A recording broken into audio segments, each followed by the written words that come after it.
चाणक्य और विषकन्या की कहानी बहुत प्रसिद्ध है और यह मौर्यकाल की सबसे दिलचस्प और रहस्यमय रणनीतिक कहानियों में से एक मानी जाती है।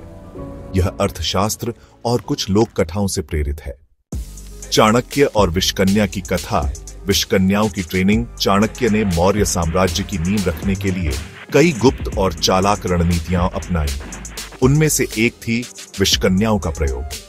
कहा जाता है कि चाणक्य छोटी बच्चियों को चुनकर उन्हें धीरे धीरे विष की अल्प मात्रा देकर प्रशिक्षित करता था। इसका उद्देश्य था कि वे स्वयं विष की आदी हो जाएं, लेकिन उनके शरीर का स्पर्श, पसीना या संबंध किसी सामान्य व्यक्ति के लिए घातक हो। दुश्मनों के लिए घातक अस्त्र। चाणक्य ने इन विषकन्याओं का इस्तेमाल दुश्मन राजाओं और दरबारियों को खत्म करने के लिए किया।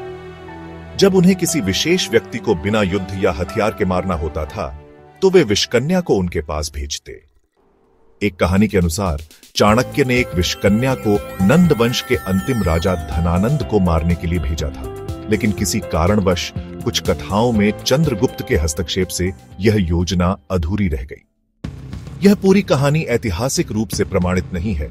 इसे मुख्यतः लोक कथाओं, नाटकों और बाद के काल के साहित्य में बताया गया है, लेकिन यह दर्शाता है कि चाणक्य कैसे राजनीति और युद्ध नीति में मानसिक चातुर्य का उपयोग करते थे। चाणक्य की विषकन्याएं असली हों या कल्पना, वे उनकी रणनीतिक सोच का प्रतीक हैं। उन्होंने युद्ध से ज्यादा बुद्धि का प्रयोग किया और विषकन्या उसी सोच का एक उदाहरण है।